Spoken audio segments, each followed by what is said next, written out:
मोर्चा हा सर्वपक्षीय, सर्व संघटना, सर्व जाती बघून आम्ही सर्वजण आयोजन केलं आहे. सर्वांचा विचार करून डॉक्टर बाबासाहेब आंबेडकर पुतळ्यापासून त्यांचं अभिवादन करून हा मोर्चा इथपर्यंत कलेक्टर ऑफिसमध्ये येणार आहे.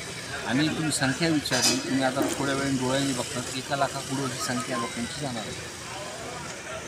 संतोष देशमुख खून प्रकरणामध्ये गेली काही दिवसापासून अजूनही काही आरोपी जे आहेत ते फरार आहेत, काय सांगतात?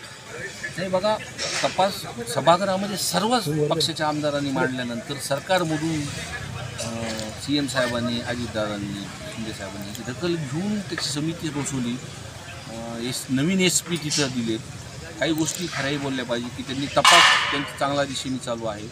आणि 2 नंबरचा जो काही विषय मांडला, अण्णांनीसुद्धा मांडला, तर त्या विषयावरतूनच हा सगळे विषय झाले.